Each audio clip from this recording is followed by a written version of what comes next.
Kaixo guztioi, gaur eneko aspekin gaude, maizen zi baita deiturikoa, eta bueno, pixkat txingo deu, berak aukeratutako hiru talde buruz, baina lehenengo, zemuz eneko, zemuz da dana hortik. Ondo, egia esan ezin azkejatu, atzo egun polita izan genduen hemen San Francisco, Kalifornian, eta bizikleta hartu eta Golden Gate era joan nintzen, beraz egun polita izan da. Gaur kantsatuta hori bai. gaur etxean egongo naiz, musika egiten. Horretako dare igandek, bai. Antzen seguraldia ona, suposatzen dut. Bai, normalean oso ona. Beti dau temperatura nahiko epela, baina bai egia da oso ohikoa dela eukitzea lainoa, eta lainoa San Franciscon. Batez ere auzo batzuetan. Oso polita da ikustea Pasifikotik datorren laino hori eta Skylanean, hau da, eraikuntza altuetan ikusten duzu hor lainoa oso tipikoa da San Francisco. Baina normalan, bai, oso temperatura epelak. Gero Los Angelesen bai egiten duela beroa eta bai, eta ondartzara joan bazara urteko edozein momentutan, bai.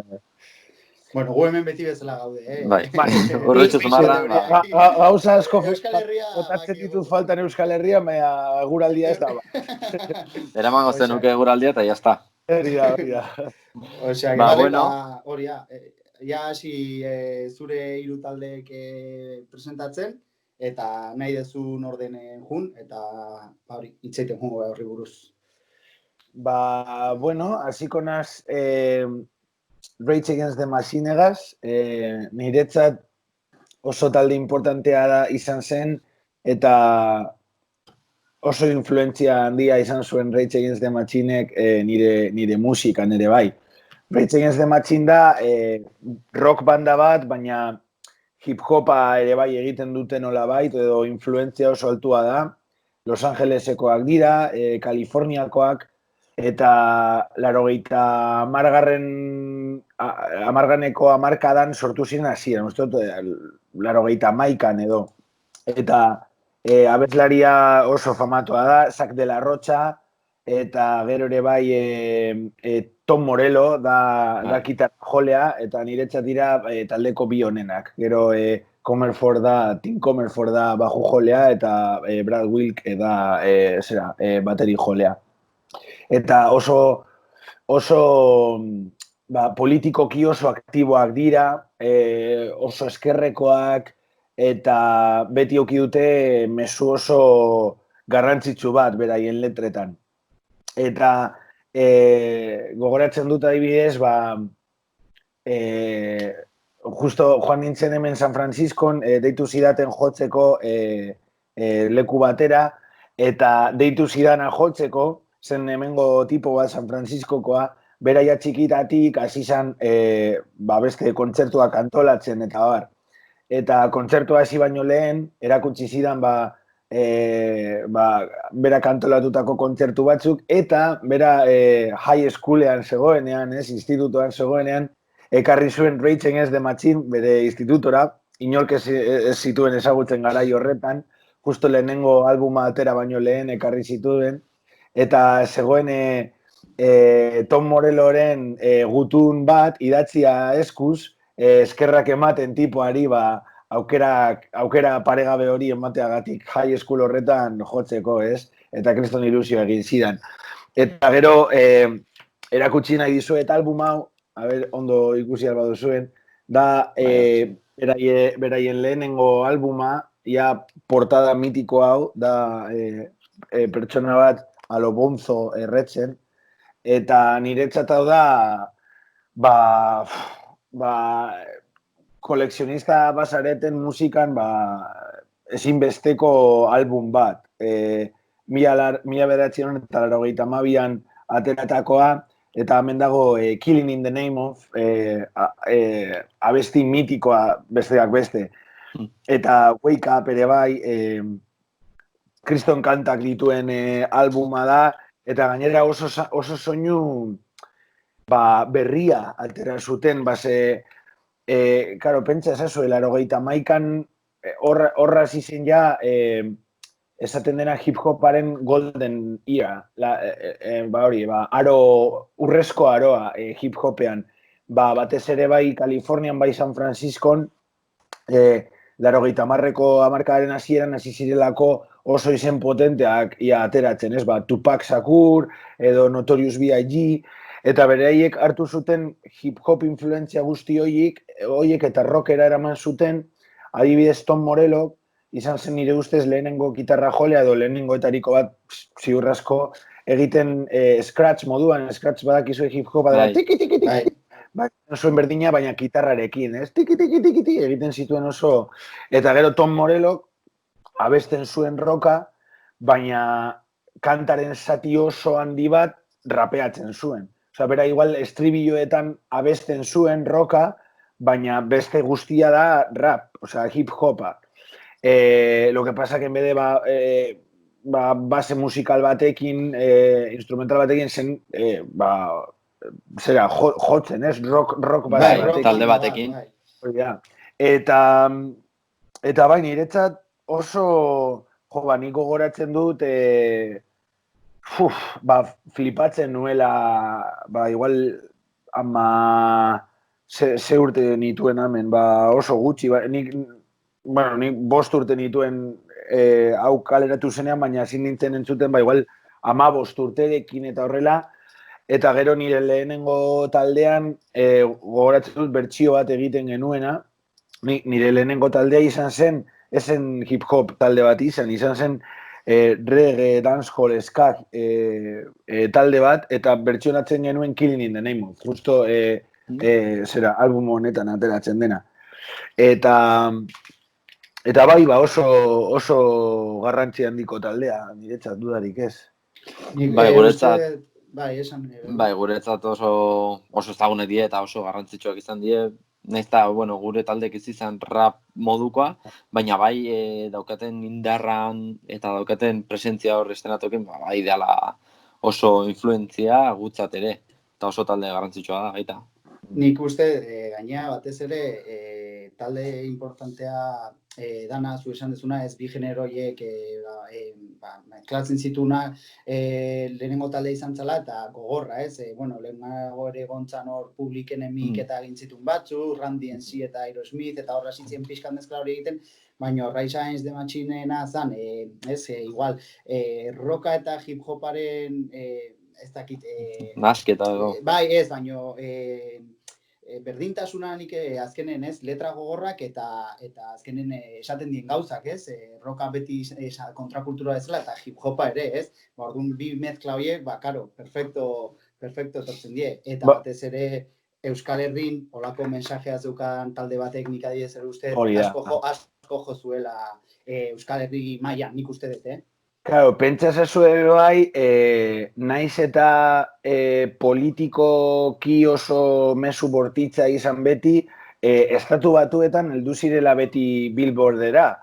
Bai diska honekin, Rage Against the Machine, bai urrengoarekin, Evil Empire, bai urrengoarekin, The Battle of Los Angeles. Por cierto, The Battle of Los Angeles bai da niretzat, diskazo bat, danak dira, baina beste diskazo da The Battle of Los Angeles. Eta bitxia da, orain Public Enemy aipatu duzula, ze justo Tom Morello, gitarra jolea, Comerford eta Wilk, hau da, talde guztia Zack de la Rocha izan ezik, sortu zuten talde bat, deitzen zena Prophets of Rage, 2016an. Eta talde horretan zegoen Chuck D, zela Public Enemyren MC edo rapero garrantzitsuena, edo bi zeuden bat. Eta Be Real, zela Cypress Hilleko beste rapero bat, eta DJ Lord, DJ mitiko bat. Eta atera zuten beste album bat, baina gero ja pasaren urtean utzi zuten, 2019an. Eta behitu, bitxikeria bezala, nire askotan galdetzen dirate, talde ez duzu ikusi inoiz eta gustatuko litzaizuke zuzenean ikustea, ez? Hombre, bizirik dagoen norbait, ez? Bai. Eta beti esaten dut Rage Against the Machine, eta kontua da berriro bueltatu direla, eta tiketa lortu nuela, gainera oso zaila izan zen tiketa lortzea, tiketak gainera hemen Kalifornian jarri ziren $120 gora. Osea, orain rebentan $400, $500 ordaintzen dira. Hori San Francisco oso ohikoa da. Bueno, kontua da, lortu nuela bat, eta justo koronavirusaren movida guztiarekin bertan bera gelditu zen, eta orain, bueno, berriro jarri dute, baina ja urrengo urteko, 2021 garren urteko ekainan joko dute. De hecho, lehenengo kontzertua Coachelan jo bat zuten, ez? Bai, hori da, bai. Revuelo asko eta egon omentzan, ez dakize, eta zutela bat inbartuten, edo jendea karo jasitzen, eta Europa etorriko zeate, eta a ver, lasai, eta bai. Bueno, gira bat, de hecho, zeukaten. Niretzat, hori bai, harrigarria izan zela, ez dut ikusten talde hau Coachella. Nire ustez, Coachellak ordainduko zuen pilo bat, Rage Against the Machine, baina landabe, Coachella hemen estatu batuetan da, bueno, behar bada festival garrantzitsuena, baina da, erdaraz esaten den bezala, un festival para ver y para dejarte ver. Ez dakizu, da, moda oso garrantzitsua da... Bai, influencer estilo... Hori da. Ni adibidez ez naz inoz joan. Ez da festival bat hor buruan dekotena. Bai, baina, eta Coachellan joko zuten, esan Coachellan, Rage Against the Machinen buelta lehenengo kontzertu esango da Coachellan. Ni ziur nago zerbait berezia egingo zutela eta kritikatuko zutela Coachella, eta virus bat bezala sartuko ziren hor zelulara, kritikatzen. Bai, graziosoa izango zen, influencerrak eta hor, karo, pentsa ezazu ere bai, talde honen garrantzia, roka orokorrean beti izan da txuria, ez? Hip-hopa orokorrean, ja dana nahazten doa, ez? Baina, 80ko hamarkadan, estatu batuetan hip-hopa beltza zen eta roka txuria zen, orokorrean. Orduan, olako talde bat tekin daukazu hip-hoparen mezu beltz hori nahi baduzu, txurien musika batean, orduan mesua zabaldu egin zen, eskerreko mezu hori zabaldu egin zen pilo bat txurien artean ere bai. Orduan, talde honen garrantzitsua nire ustez, oso influentzia aldikoa izan zen, oso importantea izan. Bai musikalki, baina bai zelan zabaldu zuten mesua masa batean, behar bada lehen ezinezkoa zena, ez? Horra sartu, ez? Masa horretan sartu. Egia da, laitrak brutalak diela, naizta batzutan, igual, pertsona batzuk ez egon ados, baina edo ez batzutan oso ados egon, ez? Baina bai onartu barra daola, guztiz onak diela, eta esatez, ni hau ez dut idazten inoiz. Ez da, Nik ere uste izan zela talde bat, juntatu zitula gaur egun nik adiez denetik entzuten dut, eta nik uste gaur egungo gure generazioak prejuizio horiek eta era pixka kendu ditula, baina nik ere uste izan zela talde bat juntatu zituna hip-hoperoak eta rock edo hardcore pixka musika ez, eta esan zutela, eta patea ez, suposatzen de, jungo zela kontzertuta, hip-hopa asko gustatzen zainena, eta asko gustatzen zainena. Ordun ere hori nahi esan, izan zala evoluzioa. Nik, ez zu rapero izateagatik egon roka, hip-hopa mierda da, ez? Hori da. Eta askotan ere gauza horiek, nahi, importantzia mateo, nik jazagutu dut berandura, eta denetik entzuten deu, eta beste gauza da, baina, zuzen zuna, 80ko hamarkadan, beltza, hip-hop musika oso beltza, eta oso getotakoa, eta, ez, eta roka hori oso txuria, beti mainstreama bezala, Eta off the record aipatu duzun bezala, orain mezu nahi baduzu antikapitalista hori, eta poliziaren brutalidadaren aurkako mezu hori, orain zabaldu eginda ere bai hemen estatu batuetan, ez? Gertatzen ari den gauza guztiekin. Izan da, nik inoiz ez dut bizi olakorik, Hemen San Franciscon, hainbat manifestazio egon dira, batzutan egunean 3 edo 4 egon dira, eta bizi dudan nik inoiz ez dut ikusi horren beste polizia kaleetan, gainera ere bai Guardia Nazionala etorri izan, eta izan zen harrigarria ikustea, izan zen gerratean egotea bezala, ez? Pilo bat polizia, militarra kalean, gero lehenengo egunean eta bigarrenean ere bai disturbioak oso garrantzitsuak izan ziren. Erreziren hainbat... komisari, ez? Bai, justo hemen San Franciscon izan zen gehiago, komertzio handien aurka. Igual komisaria izan zen Minneapolisen. Eta Seattleen hartu dute komisaria bat. Seattleen, bai, orain hartu dute, okupatu dute Seattleko komisaldegia. Eta egin dute police free zone bat, eta bertan bizigira. Baina, karo, eske, hemen San Francisco eukiren duen toke de queda deitzen dana. Gaueko 8:00 joan behar ginen etxera derrigorrez, bestela zirela $1,000 izuna ordaindu behar zenuen. Helikopteroak, de hecho, bigarren egunean, manifestazioak hasi zirenean George Floyden heriotza salatzeko, ja lotan nengoen goizeko ordu biak izan ziren, eta bapatean hasi nintzen ke usaina hartzen, plastiko edo zerbait erretzen hasi zen bezala, eta alarma hasi zen. Eta jeitzin, nire urduri, ez dakit, pasaporte hartu behar dut, ez dakit, urten nintzen ikusi nituen zuhiltzaien bost, bakizu estatu batuetako kamioi handi horiek, ez? Olako bost, eta kontua zen, uste dut, kotxe bat edo gurpil batzuk errezituztela supermerkatu baten parkinean justo nire etxazpien disturbioak bezala. Baina izan zen dana, orain leku batzuetan, ez da asko esaten medioetan, baina hildako pilo egon dira.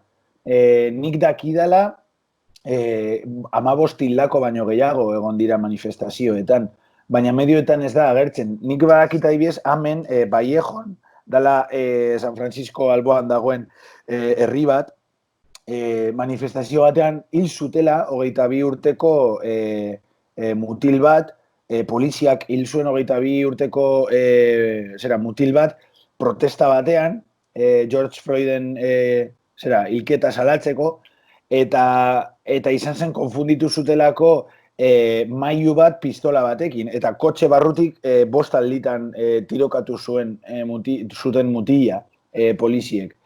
Orduan, oso gauza bortitzak bizitzen ari gara hemen, orain ja lasaiago dago, baina beste leku batzutan, adibidez Atlantan, atzo bertan hil zuten beste pertsona bat, poliziak. Orduan orain Atlantan, berriro, erredute ere bai hainbat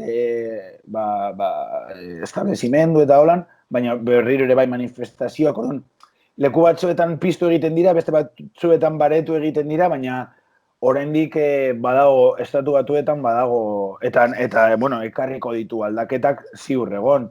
Herri askotan ja, jendeak eskatzen ari du defund the police, dala dirua kentzea, ez, poliziari, eta, herri askotan egiten ari direna da, poliziarentzat doan diru kopuru bat, publikoa, kendu eta beste gauza batzuetara sartu, ez? Azkenean, dana da, desoreka bat dagoelako hemen deitzen dutena inequality. Inequality oso handia dago estatu batuetan, eta batez ere gogor jotzen du, beltzen artean, natibo amerikarren artean, latinoen artean. Orduan, inequality hori edo desoreka ekonomiko hori hain bortitza denean, horrek beti sortzen du violentzia. Hori beti estudio askotan korrelazionatu egin da, ez? Desoreka ekonomikoa violentziarekin. Eta horri, ekuazio horretan jartzen duzunean, mundu guztia duela pistola bat hemen, edo armak, violentzia handiagotzen da, eta horretan jartzen baduzu ere bai, poliziaren brutalidadea, hemen da, rekorra munduan,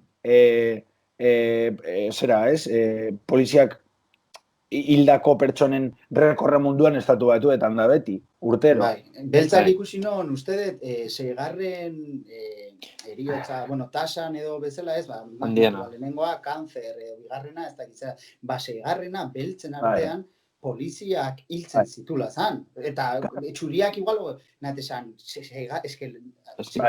natesan lokura, Pentsa ezazu ez, nire kasuan, ni San Francisco irian bizinaz, da munduko, billionaires, ez? Billonarioak per capita, San Francisco da hiri lehenengo mundua, lehenengo hiria munduan, ez?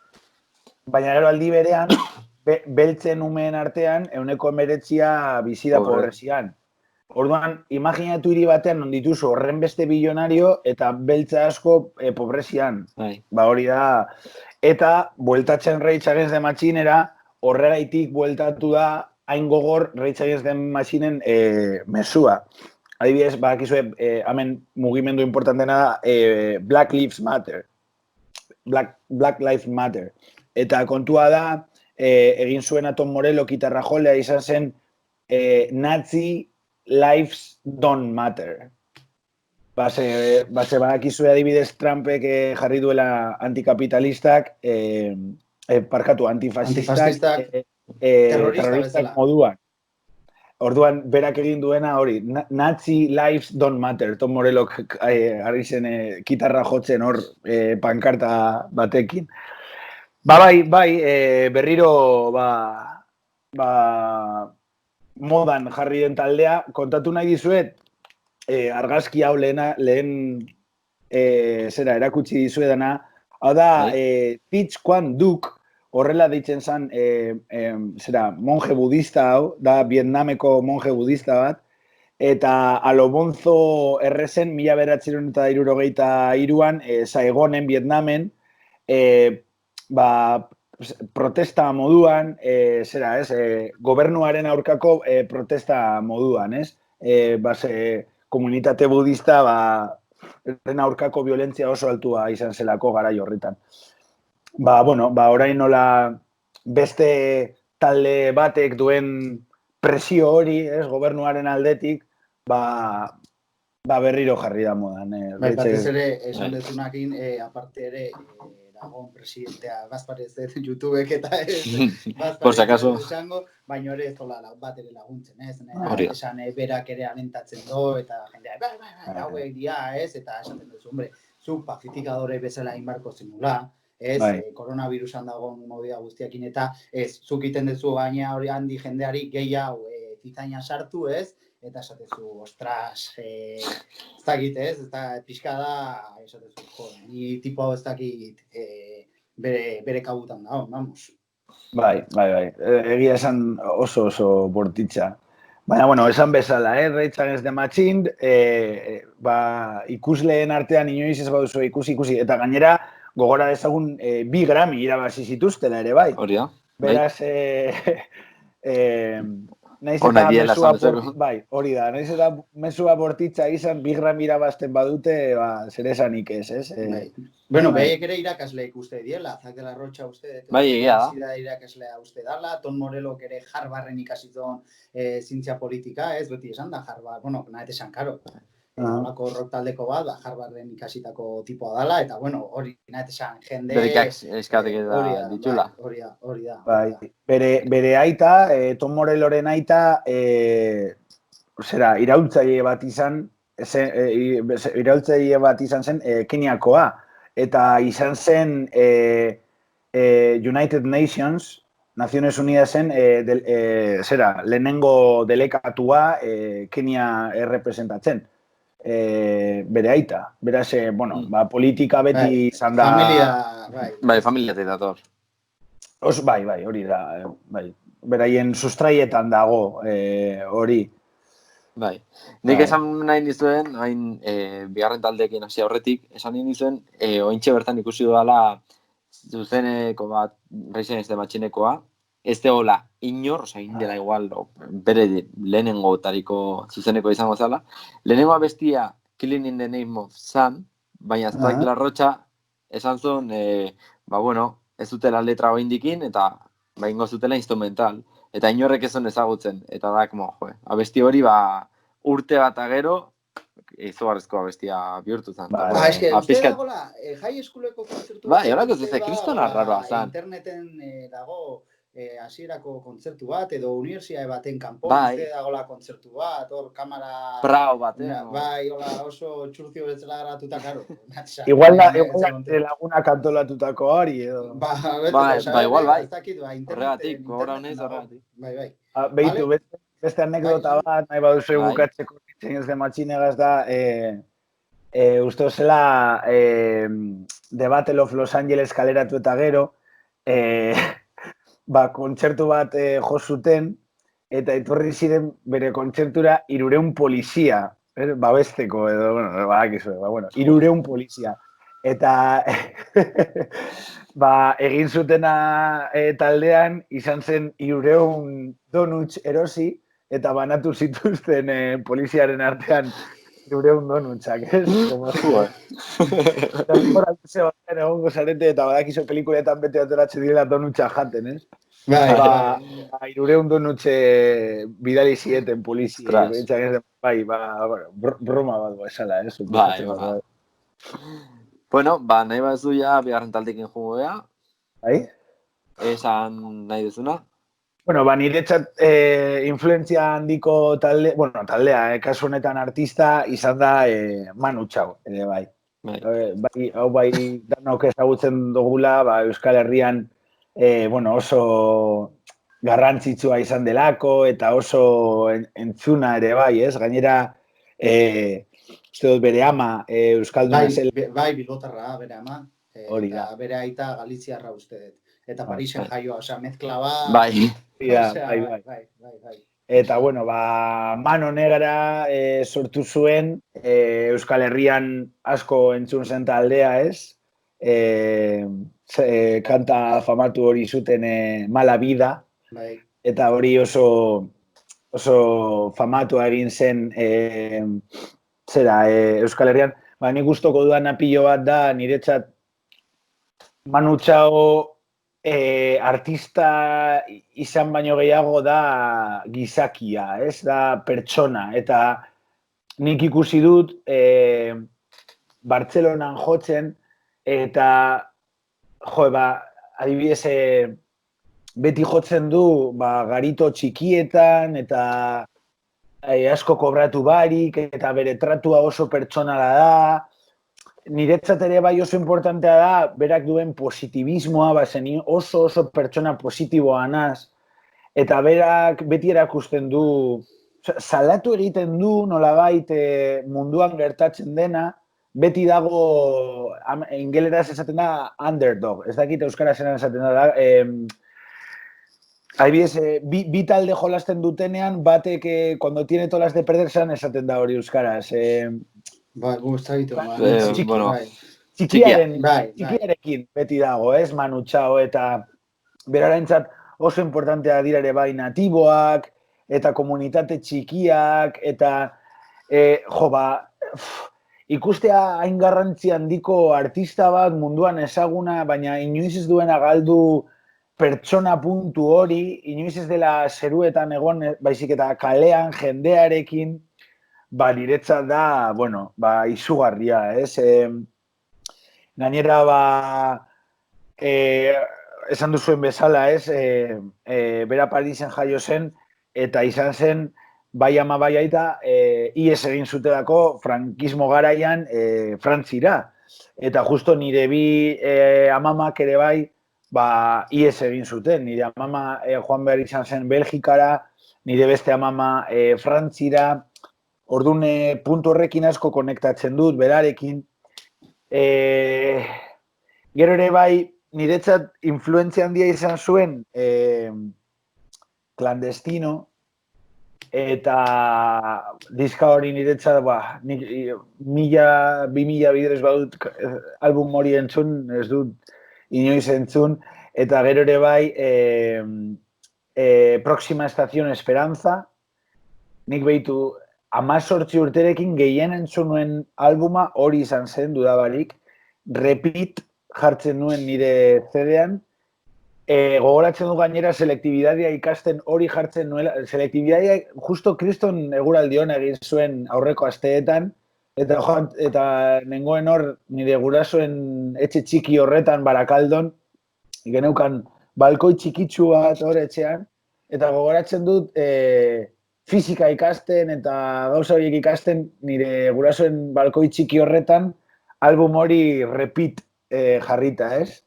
Dakit letra guztiak buruz, eta gero nire albumean, gero hitz egingo dugu nire albumari buruz, eta nire musikan beti jartzen ditut klipak, igual irratitik hartuta edo pelikuletatik hartuta, eta influentzia hori dudarik ez da Manu Txaorena, berak beti jartzen du, batez ere album guztietan, baina batez ere album horretan, Próxima Estación Esperanza, jartzen ditu klip txikiak, ez? Irratiarenak, metroan hartutakoak, eta nik hori, hartu nuen, eta beti jarri dut nire musikan, batez ere nire azkenengo albumean.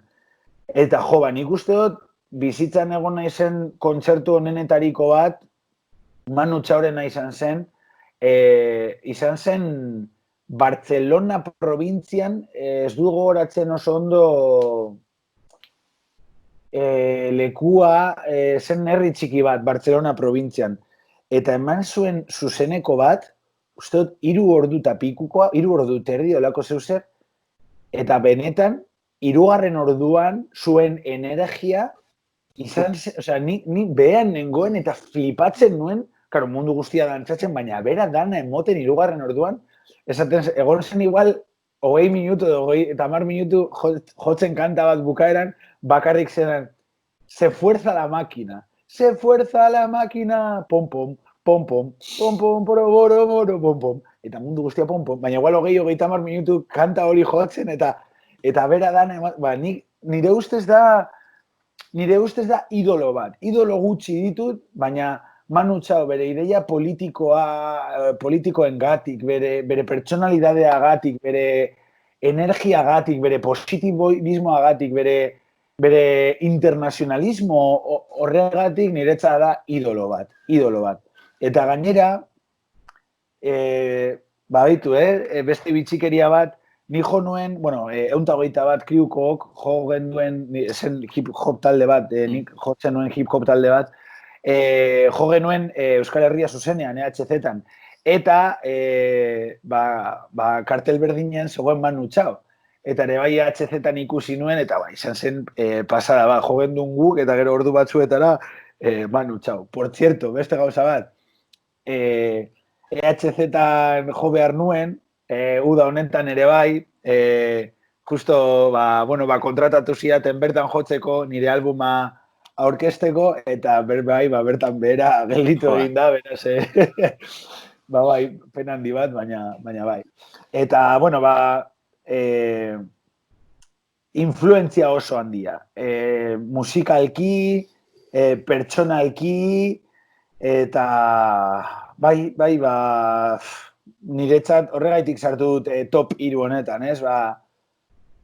Daude kanta batzuk, King of the Bongo, Mala Vida, Clandestino, dauz horren beste kanta, niretzat dia tatuajeak direnak nire buruan, ez? Eta horregaitik sartu nahi izan du Manu Txao, dudarik. Gainera, Manu Txao ere Euskal Herrin ikusten asko jozola, Mano Negrak eta Negu Gorriak egin zuten ere gira ezagun hori, 91koa, eta bueno, ez, Raixa Gaiz de Matxinen bezala, ez, Mano Negra, nehia, rigia eta uste za, baino, estilo, Mano Negra estiloak eta gehiago uste ez zait fusioa eta egiten zuten rock, hardcore, oso mezkla raro bat, ez, eta da ere hori, ez, zala rock, hip hop, edozer gauza, trompetak, eta gero ja igual beste estilo lasaiago batetara eta jakuntzan, baina Mano Negran ere fusio guztia ere, lokura bat da, ez? Gaina ere Frantzitik normalen talde asko eta ez ditugu ezagutzen, ez? Edo ez zaizkigu influentzia asko iristen, ez? Eta Manu Chao hori, Euskal Herrin eta gero Bartzelonan ere izan da tipo bat, irakurriet gaur, eukizola 2000 eta, bueno, Nueva Yorken eta ere bete ditu, baina Bartzelonako kontzertu bat 90.000 pertsonakoa, eta guardiak eta ezin zutela, osea, kolapsa. Maneja hori. Ez daki izan Bartzelonetan, ez daki nun omentzan, baina 90.000 pertsonako, osea, kontzertua, nahi esan, claro, osea, lokuron total. Bai. Gainera, ni gustoko dut asko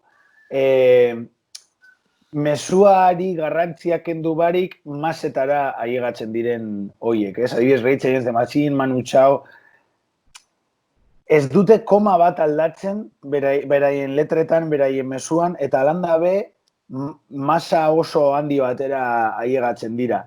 Eta hori ze zaila den. Hori da niretzat nire musikan mezua beti izan da oso garrantzitsua, baina ze zaila den jartzea mezua era batera non edo nork entzun dezaken, ez? Eta nire ustez lortu du Manu Chaok ere bai. Eta zuk esan dakoa, ez? Pentsa ezazu ze zaila den horren beste pertsonen aurrean jotzea edo lortzea horra heltzea, ez? Nire ustez, Ferminek ere bai asko, Fermin Muguruzaren musikan ere bai influentzia handia izan zuen, Manu Chaok. Eta, bueno, Fermin Muguruza azkenean bera da esponja bat bezala, ez? Nik beti esaten dut, Fermin Muguruza izan dela innovadorea, ez sortzaile moduan, baizik eta innovadorea kanpokoa ekartzen. Azkenean, Negu Gorrian eta bere kantetan asko ziren bertsioak, euskaratutako bertsioak. Baina, karo, hori ere bai niretzat berrikuntza da edo innovazioa da, kanpoko zerbait edo kanpoko soinu bat zurera ekartzen duzunean, hori ere bai berrikuntza da. Ez da berrikuntza bat... Ba, igual hori artistikoki edo kreazio aldetik, baina hip-hopa ez, lehenengo hip-hopa euskeraz, azkenen ez, Negu Gorria izan daiteke ez, hori Rage Against the Machine antzeko bat ere bezala ez, pixka da euskela... Bai, guk hartzen dugu beti hip-hoparen jaio puntua bezala Selecta kolektiboa 2000 urtean, hori da Euskal Herriko hip-hoparen historia ofizialean euskarazko lehenengo taldea hori da, baina bai egia da aurre historia bat dagoela, ez? Azkenean Negu Gorriak hip-hop influentzia oso handia zuten, baina zen rock banda bat zen guazen esatera, ez? Ezen dinot formazioagatik, bateria, gitarra, bakua. Azkenean hip-hop banda bat edo artista bat da DJ-a eta MC-ak. Hori da hip-hopa berez, hori da, baina bai, influentzia hor dago. Eta bai, gero ere bai, Ferminen eta Manu Chaoren paralelismo hori dago, mugarik gabeko, herrialdeen mugarik gabeko bizio hori daukatelako, ez? Ez que Fermin Muguruzaren Maputxeak kanta dibez, ez? Edo hori ere bai Manu Chaoren buruan badago, ez?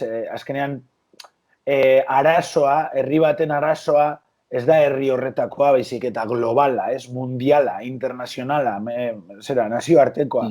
Eta bizio global hori biek izan dute, bai Fermin eta bai Manu Chao. Ere bai, niretzat Fermin batez ere nerabe bat nintzenean, influentzia handia izan zuen, ez? Nigo goratzen dut deustun eman... Bueno, dago, ni ez nintzen joan, uste dut 80 edo 83an izan zela, ni, karo, 7 urte nituen, edo ez da gizema urte nituen, dago kontzertu mitiko bat, igual beranduago izan zen, ez dugu goratzen, igual 88an, begiratu beharko nuke, zela Mano Negra eta uste zela Mano Negra eta Negu Gorriak edo Fermin eta Manu Chao Plaza del Gas, Bilbon. Hori nik beti pilo bat musikarik esazu, kontzertu mitikoa ez dakiz ez, ni uste dut oso gaztea nintzela eta ez nintzen joan, baina dago kontzertu bat mitikoa, mundu guztiak Bilbon hitz egiten du kontzertua horri buruz, ez? Eta nik uste dut, bai, Euskal Herriko musikan, Ferminek izan duen influentzia oso handia da, Fermin Muguruza eta gero, edo bere taldeak eta gero, pentsa esazu, ez, kortatu eta gero apioa punk atera zen. Negu gorriak eta gero zenbat talde etorri ziren bere estilokoak. Ferminen musika eta gero, ez nebeltza, zenbat erregezka talde atera ziren. Osea, bere pisua Euskal Herriko musikan oso handia da. Baina eske Fermin ezin da ulertu Manu Txaobarik. Orduan, Manu Txaoren pisua eta influentzia Euskal Herriko musikan izugarria izan zen, izugarria.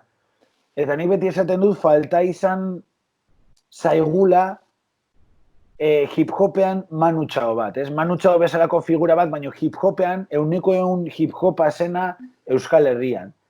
Ze beti egon da, hip-hopa beti egon da oso txarto tratatuta Euskal Herrian, ez?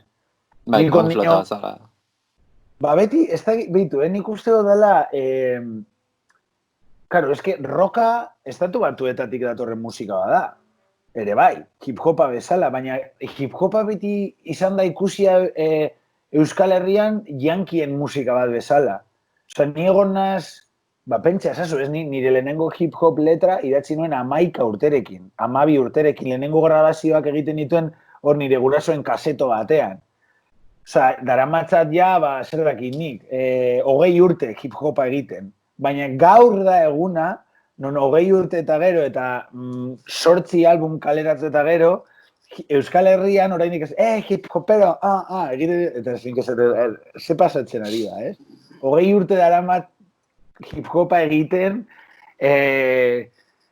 nire bizitza jartzen, eta ez, ni bakarrik, zenbat talde egon diren, ez? Selecta kolektiboa, MAC, 121, Crew, Norte Apache, zenbat talde, esan aldizkizut 20 talde. Eta oraindik, orain dira serio hartzen pizka bat hip-hop taldea, baina egon gara borroka batean ezinezkoa izan zena. Osa, galdu dugun gerrate bat izan da, 20 urtez. Pentsa esazu, justo aurten ospatzen ditugu 20 urte, ez? Euskarazko hip-hopean. Falta izan da Manu Txao bat, ez? Edo Fermin Muguruza bat hip-hopean Euskal Herrian. Eta pen handia izan da. Baina, pentsa esazu, ez? Lehen hasieran roka ere bai, Euskal Herrian kostatu izan zen sartzea, lehen ziren kantautoreak, ez? Kanzion protesta hori, ez? Ez do, Kamairu eta hori dira kantautoreak ziren, eta roka sartzea bai kostatu zen. Baina gero bai, punka etortzerakoan esan zutela, hau antisistema da, hau honek gure alde, Euskal Herrian esan zen, gure alde jolastu dezake musika honek. Hip-hopean ez zuten horrela ulertu, eta, gure esena izan zen, underground esena izan zen, ez kontrakultura. Gaztetxeetan, oso garito txikietan, eta bar. Bai zaiatu zirela, adibidez ez nebeltza nola baita padrinatu gintuzten, ez? Nik jo dute, Fermin Muguruzak eramaten zuen rapero batzuk, eta rapera batzuk, Labasu, eta bar, eta ez nebeltza 121 Crew eraman zuten zuzenekoetara, eta, karo, imagina, nik jo dut 7.000 pertsonen aurrean, beken, ez nebeltzarekin, eta guretzat hori zen, 7.000 pertsona, ez? Kantatzen horre gora Baraka behera neguri eta Barakaldon. Eta mundu guztia, Barakaldon kanta hori badakite, guk eman dugun txapa Barakaldon ez da normala izan, eta Bilbo ikusten. Eta ikuste hor 7.000 pertsona zure kanta bat kantatzen, hori adibidez ez nebeltzari esker izan zen. Batez ere DJ DZ zen Selecta kolektibaren DJ-a. Eta gero Xabi Solano, eta bar, ez? Olako padrino gehiago falta izan dira Euskal Herrian. Baina, Manu Txao hori gabe Euskal Herriko musika ezin da ulertu. Base bat jarri zuen. Baintxe justo hori, harira etorrita, azken taldea aukeratu ezuna, ez? Nizuritasuneri, ez? Gaur egungo hori, bigarren Generazioa, beste bai, edo beste tuerka bat eman diotela, ez? Hori da. Hori, trap estiloa, eta ez, hori, presentatu taldea eta hori, eta pixkat komentatu, eta... Azaldu behar dizue pizka bat, nondik natorren talde hau aukeratzeko, ez? Hori, esan bezala, ez?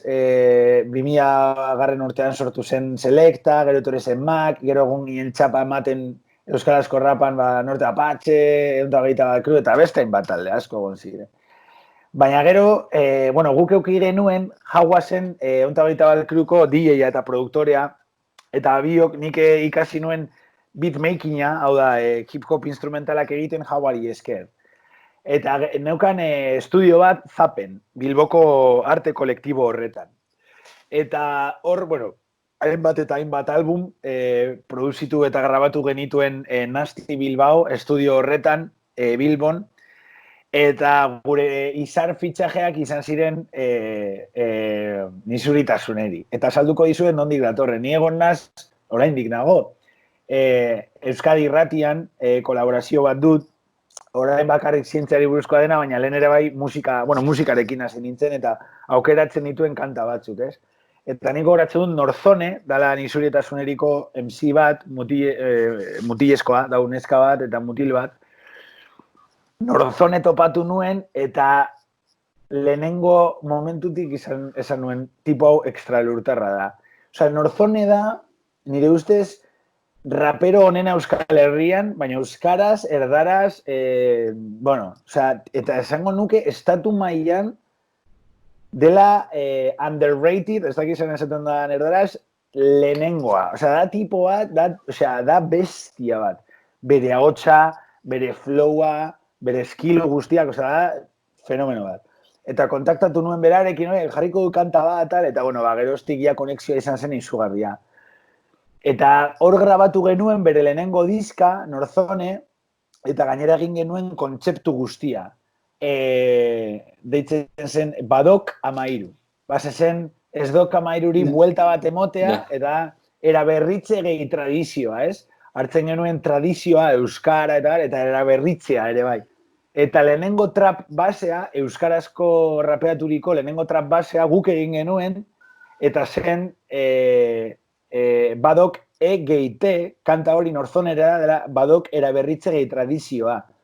Eta izan zen, 2013an okerez banago edo, 15an, uste dut 13an.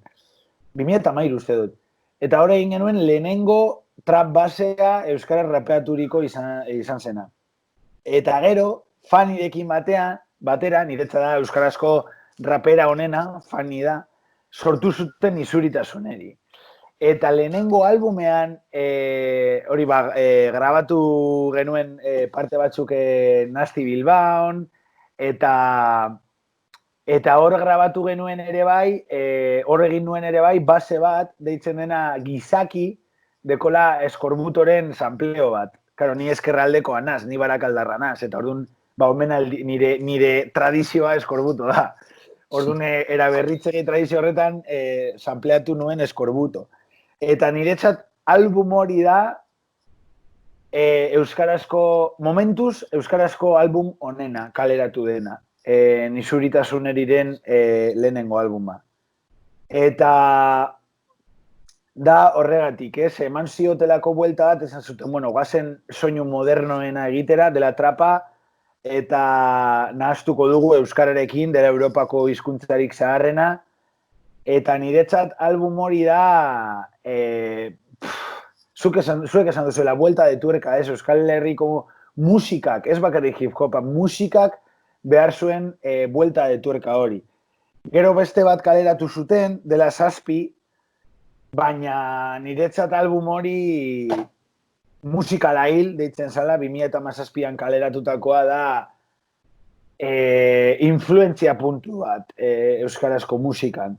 Beraz, entzule guztiei gomendatzen dizuen mesedez entzun Nisuritasuneri, mesedez entzun musikala hil, base da iraultza bat, niretzat iraultza bat.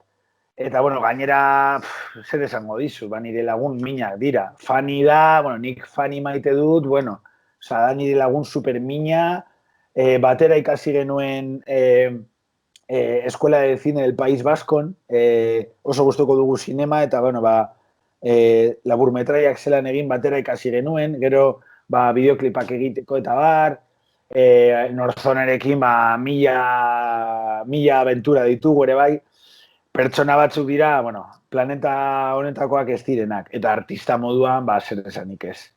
Beraz, nizuritasuneri. Dadako, Euskal Herriko orainaldia eta etorkizuna. Gainera badakit, grabatu dutela orain beste album bat, honetan ni bai pixka bat kanpoan dutxunaz, batez ere Kalifornian nagoelako, eta, bueno, ja distantzian nabaritu egiten delako, baina nizuritasuneri.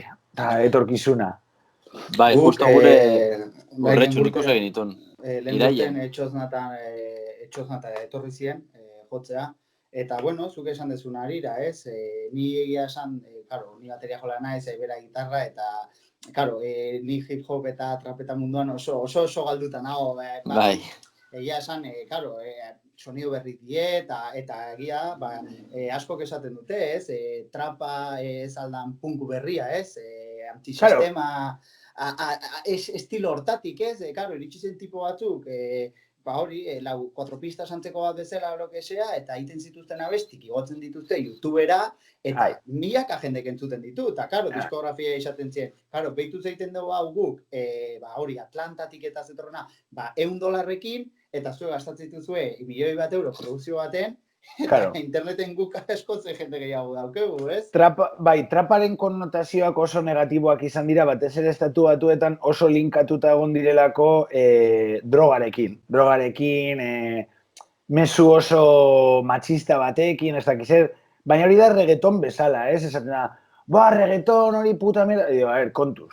Osa, reggaetonaren mezua oso matxista da, baina reggaeton solidarioa egiten da, Venezuelan ere bai, oso mezu positibo batekin. Orduan, insuritasuneri da, ez da traparen mesua drogak, no seke, matxista, ez aldrebes, da mezu feminista bat, oso mezu zaindu bat, eta reggaetonean bezala, eukial dituzu oso produkzio kaskarrak eta errazak, baina egiten dira oso produkzio profesionalak eta ez, ere bai, trapan kontu berdina da, ez, bereiek hartu dute modan dagoen soinu bat, eta eraman dute gurera, baina gure pertsonalidadearekin, berriro ere, eraberritze ere tradizioa, ez? Orduan trapa oso estigmatizatuta egon da, baina nik beti esaten dut, ez zara jauzi behar trampa erraz horretan, ez? Aratago joan behar gara. Reggaeton puta mierda bat esatea orokortzea da, edo trapa puta mierda bat esatea orokortzea da. Eta trapan bai etorri zela zuk esan dako irautza. YouTubek oso famatu egin ditu artista batzuk, zerotik hasi zirenak. Demokratizatu egin, jada ez da horrela, baina, bueno, demokratizatu egin zen pizka bat musika, ez? Lehen bakarrik diskografia batean sinatuta zeunden izan zeinen famatu, eta ja, ez, azpitik etorri diren talde asko eta artista asko hor daude, ez? Jendeak gustoko izan dituenak, eta bar. Baina, bai, nire ustez, Euskal Herriko musika garaikidea ulertu nahi baduzue, nizuritasuneri ulertu behar duzue. Hori nire ustez egiten ari den musika garaikideena Euskal Herrian.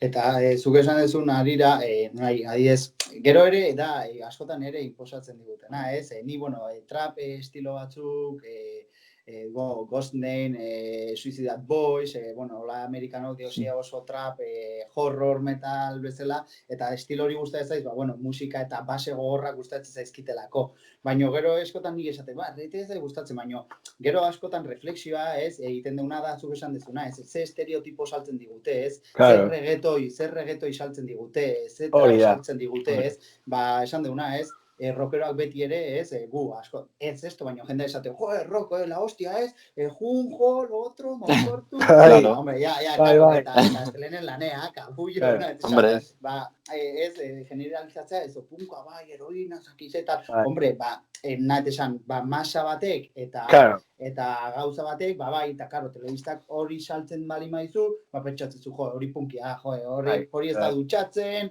hori ez dauke igual inungo diruik, eta, karo, ez, estimatizatzen deu, eta azkenen, bai. Horre nik bizi izan dut lehenengo pertsonan, nik Jauarekin eta Ruforekin batera sortunen Patrol Destroyers, taldea, zela elektronika. Trapa ere bai jorratzen genuen, baina zela elektronika Patrol Destroyers. Eta zen 2011-2012 garren urtean, ikusten genuelako elektronikaren revival bat zegoela Euskal Herrian, la Street Party eta olako taldeekin, baina zen, Euskal Herria ere bai bizi izan zen inflexio puntu bat, ez? Eta haren bukaera, eta orduan, zen dana mesurik gabeko zerbait egitea eta jai, nik esaten nuen burmuinik gabeko jaia, zela, ez? Eta orduan egin genuena izan zen, elektronika hartu guk egiten genuen ganera puntasko musika, dubstep, soinuak, Skrillexen influentziagatik eta bat, baina mezu batekin. Nik esaten nuen, mesua ezin dugu galdu, ez? Guk esaten genuen, egingo dugu party anborroka. Hori zen gure mesua, ez? Eta kontua da, lehenengo pertsonan sufritu izan dudala hori, ez?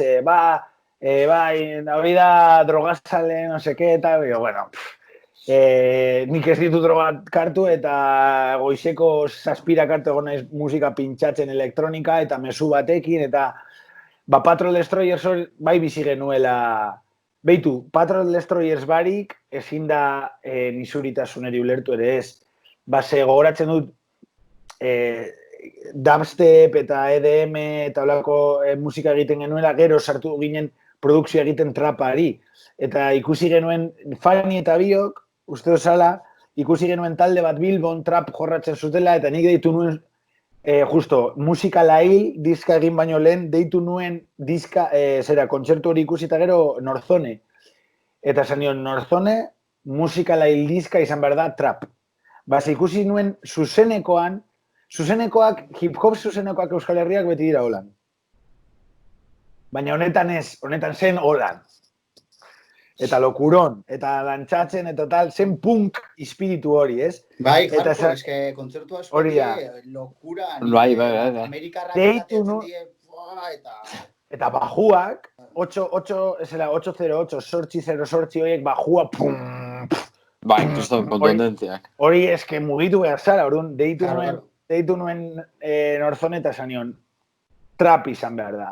Urrengo albuma, trap izan behar da, eta 2017an, euskarazko lehenengo trap diska kaleratu zen musikalai. Bueno, bitxikeria bezala. Hemen San Francisco eratorri ziren berri txarrakekoak. Ni bateri jolearen oso laguna naiz. Eta Gorkarekin hitz egiten, Gorka Orbizurekin hitz egiten, berak esan zidan, bera dela fan inkondicional nisuritasuneri dena. Berak maite du nisuritasuneri. Eta daki kantak eta egon ginen hor nisuritasuneri. Bueno, de hecho, azkeneko kontzertua Navarrarenan, telonero eraman zituzte... Bai, hori da, bai. Egia da. Ostiralen, izantzan. Bai, azken horrekon. Hori da. Ni larun. Oso fan direlako berri txarrak orokorrean, baina bereziki Gorka Orbizu, nisuritasuneri denak. Eta, niretzat izan, lehen esaten nuela padrinoak behar zirela, ez? Zepen aia utzi dutela berri txarrakeko jotzen, imaginatu gira oso bat nisuritasunirekin, eukiko zuten esposizioa, hori da, oso ondia izango zen, baina Gorka Orbizu da nisuritasunaren fan inkondizionala. Autografo bat eskatu zioten eta deitu zian hor fanik, eta Norzone, eta argazkia bota zioten, Gorka Orbizu gozen gure nizka erosten ez dakizera, gure txat imaginatu, esako horea, ez? Mi esker esatearren, porque Gorka Orbizu indik, ez da pasak analitik, ez dut uste pasako dara, zoritxarrez, baina, gutxienez badakigu beraren hiru taldetatik bat, ez? Ni zuritasuneri izango dela. Bizan daiteke, bai. Bizan daiteke. Gorka da, bueno, nik ezagutu dudan pertsona honenetariko, deko bihotz bat oso handia, daukat oso oroitzapen polita, base hemen Bilbon, San Francisco, Kalifornian, ikusi genuen pelikula batera, El Resplandor.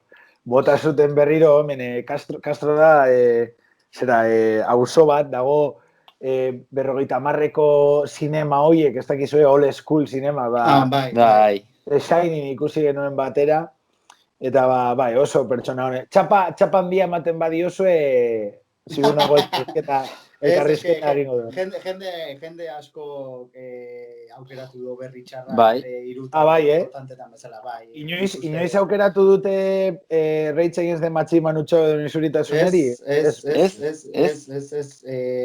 Gehien koinzituna berri izan da. Nik, uste gure edadeko jendea eta laguna eta musikari dauzkena, nik uste influentzia argi eta garbi izan da rock mundun hasi geanak, ez?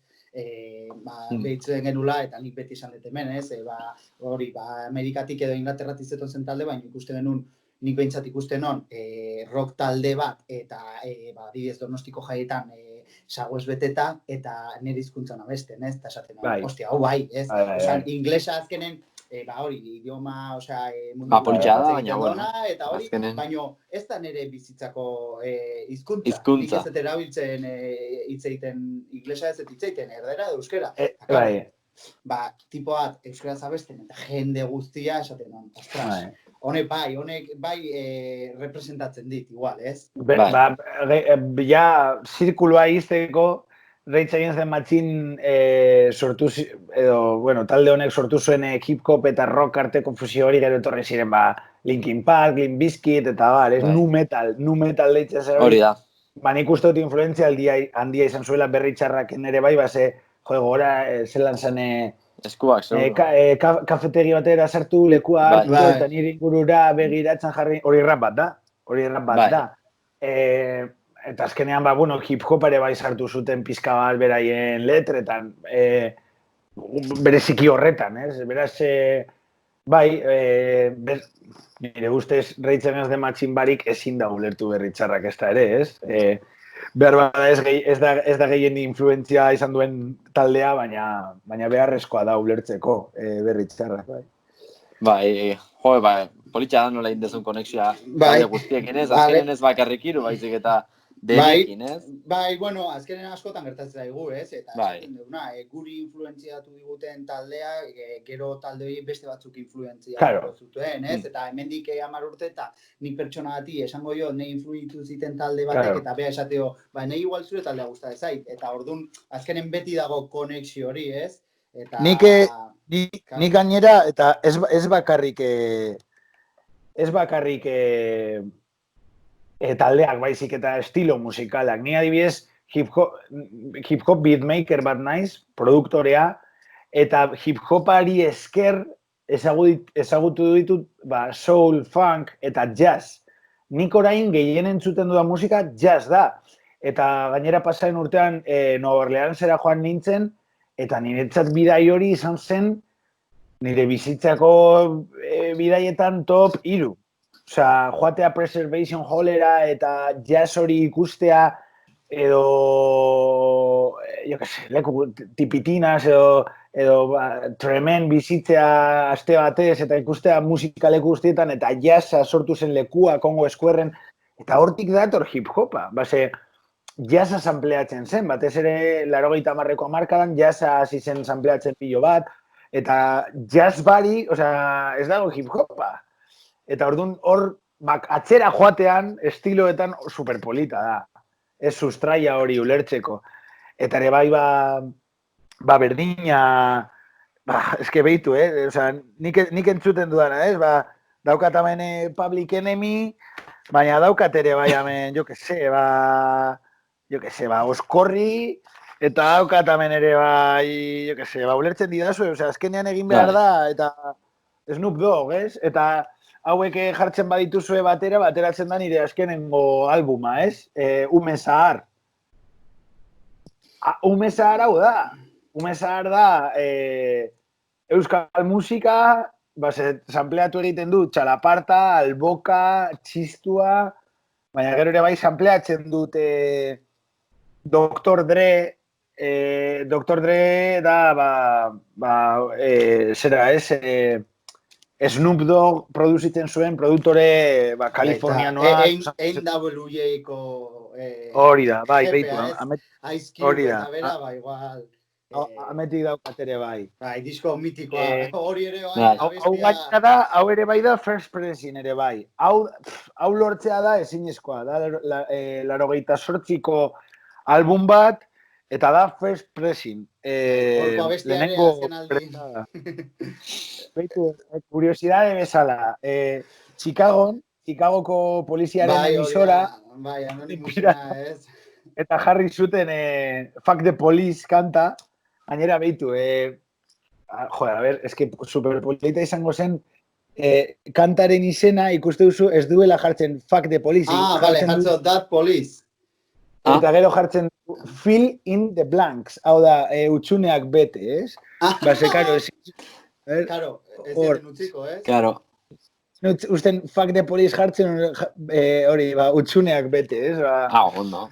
Bai, azkenean berriro modan jarri da zera, Rage Against the Machine, baina hauek ere, bai. Eta, beitu, adibidez, beste talde bat, A Tribe Called Quest, eta De La Soul, jazz influentzia oso garrantzitsua da ere, bai. Eta nik jazza ezagut,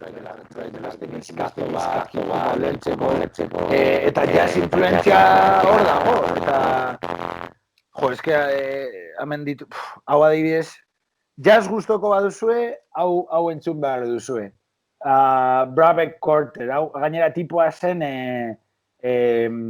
Kaliforniakoa, hemengoa zen.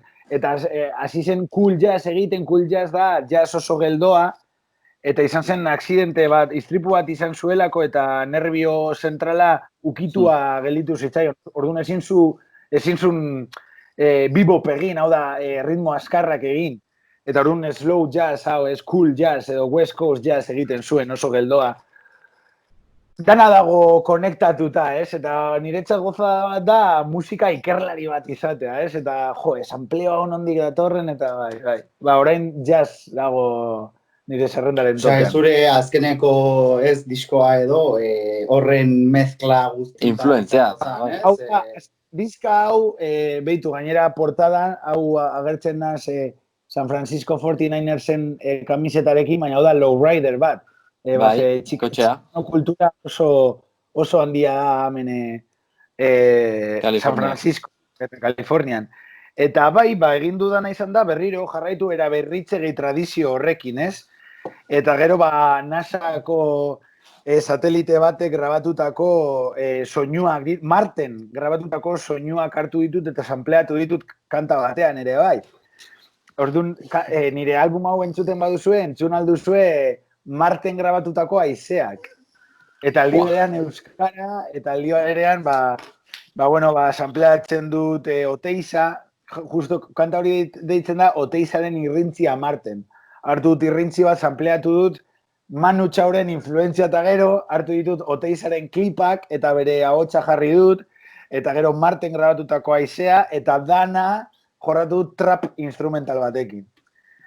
Hau bai dela, bai saiatu nazela egiten euskal musikaren disko modernoena. Osea, nik uste dut saia izango dela hau baino modernoagoa den zerbait egitea, justo nago Kalifornian ikusten zeintzuk diren tendentzia guztiak eta soinu eta instrumentu azkenengo puntasko gauzak, euskararekin nahaztu, albokarekin nahaztu, txalapartarekin nahaztu, eta bar, ez? Eta polita da, hemen Kalifornian, dago Amiba, da disketxe bat, diska denda bat, dela lehenengoa Kalifornian. Viniloak kolekzionatzen duen edonorentzat da lehenengo diska denda Kalifornian da Amoeba. Milaka disken artetik aukeratu zuten destakado, bezala. Jarri zuten pegatina bat, pun, destacado. Eta, ni joan nintzen den dara, ikusi nuen destacado bezala, eta zan nuen, ze pasatzen ari da, hemen, ez? Eta sold out amoeban, sold out hemen 6 diska denda desberdinetan, eta bar. Por cierto, norbaitek erosi nahi badu, eta Upaka elkartearen bitartez kaleratu nuen, eta Upakari mezu bat bota edo Power Records, Bilboko Power Records diska denda mitikoan, bai. Eta bai, hemen, eta gero hemen ditugu pilo bat, beat battle deitzen da, nadala beatmakerren artean, hau da, hip-hop instrumentalak egiten ditugun artean biltzen gara, eta egiten ditugu txapelketak, eta heldu nintzen semifinaletara jartzen baseak euskal musikatik sampleatutakoak. Adibidez, Alboka, Txalaparta, baina gero ere bai, Oskorri sampleatu dut, Berri Txarrak sampleatu dut, orduan jendearentzat hemen berria da. Claro.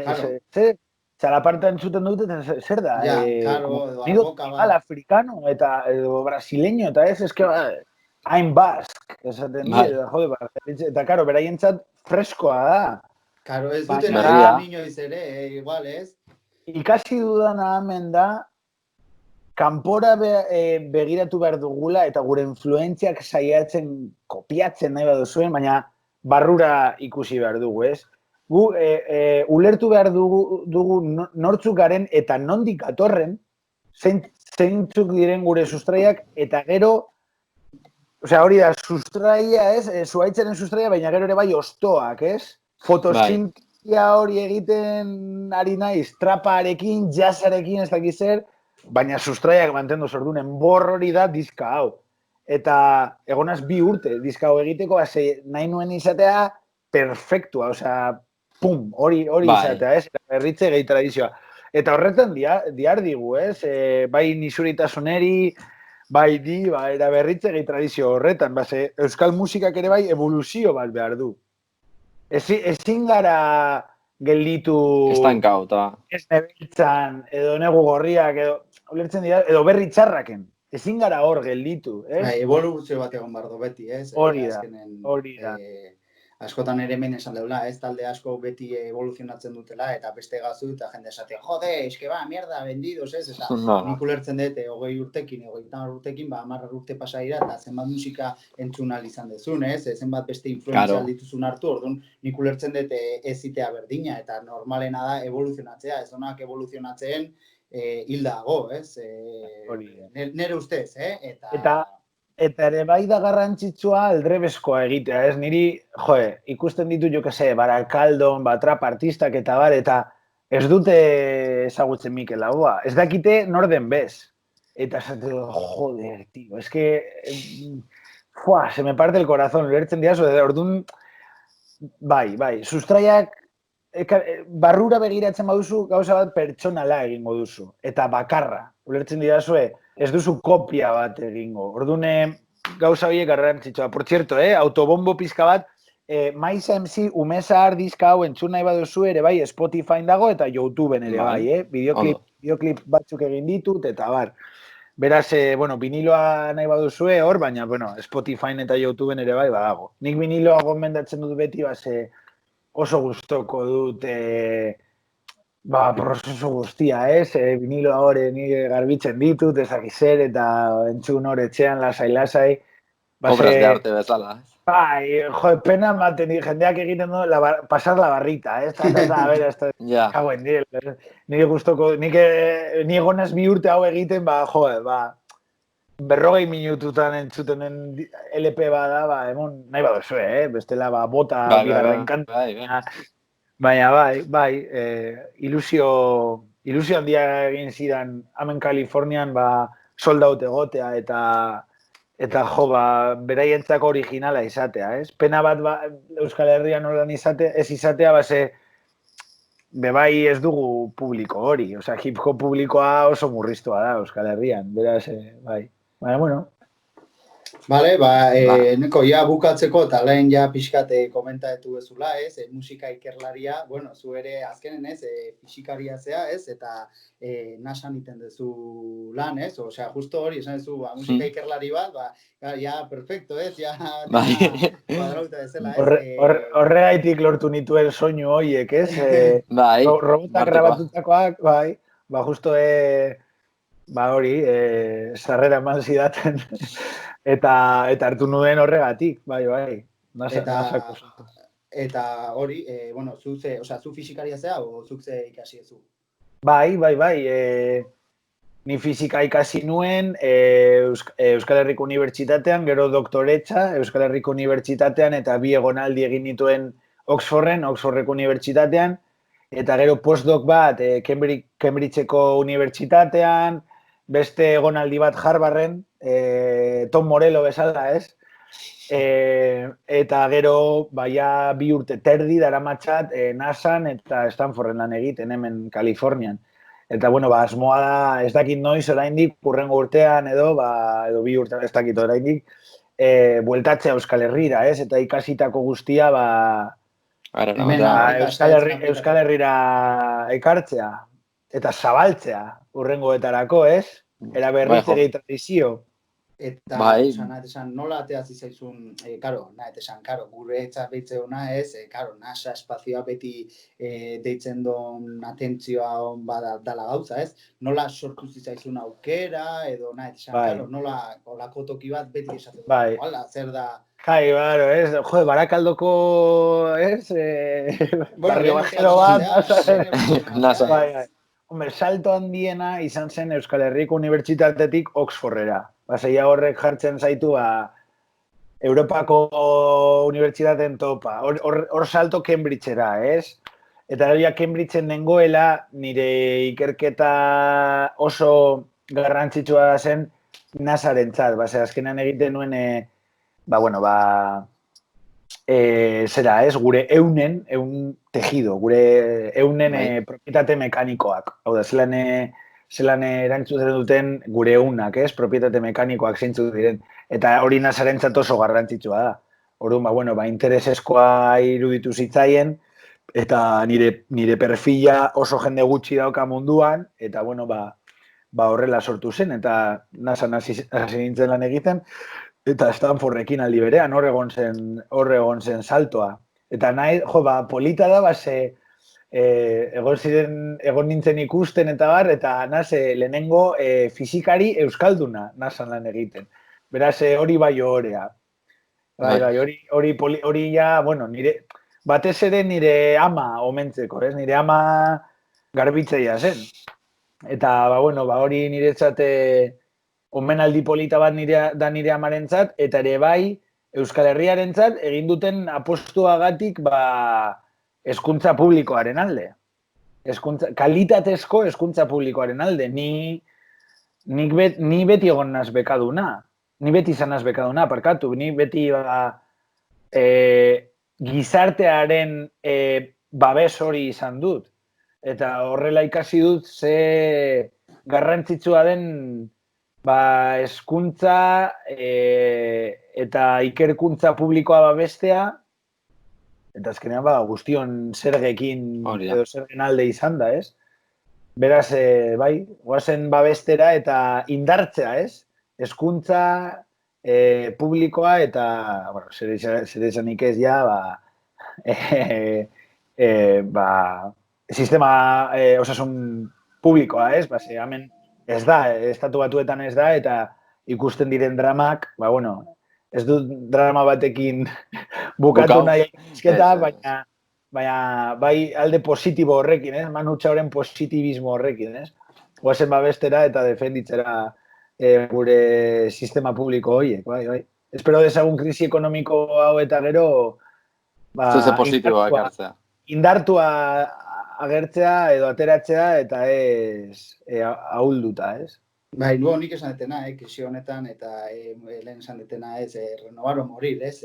Garai hauetan eta tokatzen dana, ez? Atzeko guztia, ikusi dugu gauza batzutan ez dola funtzionatzen, beraz aldaketa batzuk behar dira, ez? Gauza askotan, eta eta iteko modun, ez baizik eta estu, baizik eta gauza txutan esaten dezula, ez, behi ez ere Espaini mailan Madrilen eta gondien bezala, ez, oso gizki gondiela, ez ditzutela gauzak ere atenitzeko jendea, ez, nik uste etorre ere pentsa barka dula, eta esan barka dula, hau berriz ez pasatzeko, guazen gauza ondo egitea, ez, eta hori. Eta galdera bat, beti, ez, txikitan eta beti esaten deu, hori, zena ez izan astronauta, o zakitzero, tal, ez, bombero, tal. Nahet esan, zu txikitan, zen pentsa, oza, nahet esan, karo, nasan zare, eta ez da, karo, ez da berdina, ez, txikitan astronauta hor espazioan, karo, txikitatik eukizan dezu fisika... Beitu, galdera oso ona, nik beti bizi izan dut dikotomia hori, ez? Nik gogoratzen dut oso txikia nintzenean, 4-5 urterekin, nire ama deitu zutela eskola publikotik esateko trebesia berezi bat nuela musikarekiko. Ja, 4-5 urterekin. Eta, bueno, sartzea hor konservatoriora eta bar, eta sartu zidaten musika eskola batean, baina nik ez nuen gustoko izan. Nik gustoko nuena zen, gero ja, bai, gehiago evoluzionatu nintzen kaleko musika horrekin, ez? 11-12 urterekin rapa egiten, ni Barakaldon hasi nintzen, ez? Drogas inguratuta, zementos inguratuta, zen... Bueno, imaginatu esakez. Orduan, gero ere bai, musika elektronikoa garai horretan txumba zegoen modan, ez? Scorpia, Ponaeri, Chasis, eta horiek nik egiten nuen mix hoiek, ez? Eta gero auzoan banatzen nituen kasetak, eta zen exitazo bat, hori 12, 13, 14 urterekin. Baina zientzia geroago txikitan ere bai esaten nuen, baina nik eske behitu oso lehen zientzia eta artea oso konektatuta zegoen, ez? Eta zientzialare gehienak artistak ziren eta aldrebes ere bai. Batez ere, renazimendu garaian eta bar, ez? Baina oin ja oso espezializatu eta bizi gara, ez? Eta jendeak esaten du, jode, fizikari bat eta hip-hopa egiten, edo elektronika egiten, eta jendea harrituta gelditzen da, baina nizi hor nago bibolina joko banu, jendea, fizikari bat bibolina. Orduan ondo, bai, ez? Gure markoan... Estereotipoa esan dugu. Hori da, markatuta dola, eta... Gure markoan sartzen da, ez? Baina ikusten dute fizikari bat, janskera jakin batekin... Hori esan bat non, ez? Zer da, ez? Ja. Ez dola ematen serio, eta... Ni beti esaten dudan, nasa lan egiten du, baina martziano sentitzen Euskal Herrian, adibidez, Euskal Herrian ere bai oso kuadrikulatua gara, ez? Eta guretza garrantzitsuena da, atzo nor liatu zan ez dakit norekin, eta nola daukan jarrita etxea ez dakit nor, eta, nik beti esate dut, euki behar dugula pizka bat zabaltzeko aukera. Mentalidade zabalago bat, ez? Nik hori bai eskertzen dudala hemen, nik ez du gustoko sistema ekonomikoa eta osasun sistema estatu batuetan, baina bai San Francisco irian ze gustoko dudan etnia desberdinetako jendea izatea, mentalidade zabal, guzti zabaleko jendea ezagutzea, eta beraientzako normala ni fizikari esatea eta hip-hop. Bai, estereotipo esaten duna, estereotipo horiek esan duna, punka esto, fizikari bat izan behar da. Berrogetan urteko gizon bat, egia goraka betaurrekoakin eta amargatu bat, ez, nahet esan. Baina, espero dut nire eredua bebai balio izatea besteentzako ikustea normala izan daitekela, edo normalizatzeko hip-hop musika, normalizatzeko elektronika, eta errespetua emateko musika hoiei, ez? Fizikari bat, nasan nagoena lan egiten, orduan, errespetu itxura hori, ez? Sartzea nire musikan, ez? Espero dut, batez be urrengoetarako garrantzitsua esatea. Baina, ikus dezagun, ez? Ja, nola evoluzionatzen dut. Hori da. Bale, beru ondo denboraz, o... Bai, ja, completo. Bai, perfecto. Zehozte gehiago baldin badaukezu, Horia, edo zer gauza gomendatzeko. Bueno, ba... Ez, autobombo hori, ume zahar, ikusi mesedez YouTubeen dagoen musika, adiez lehenengoa gomendatzen dizuetan da, Alboka Beat Mais MC, ba, ikusteko zelan nahaztu daiteken trap musika alboka batekin, esate baterako. Marteren, zera, ez, aizea entzun nahi baduzue, ba, Oteizaren irrintzia Marten, eta Nisuritasuneri entzun, ere bai, Nisuritasuneri musikala hil eta 7 diskak entzun, aukera bat emon hip-hopari eta elektronikari, eta bueno, ba, Kaliforniatik, ditu hemen daukate jarrita hor, ez dakit ikusi alba dozuen,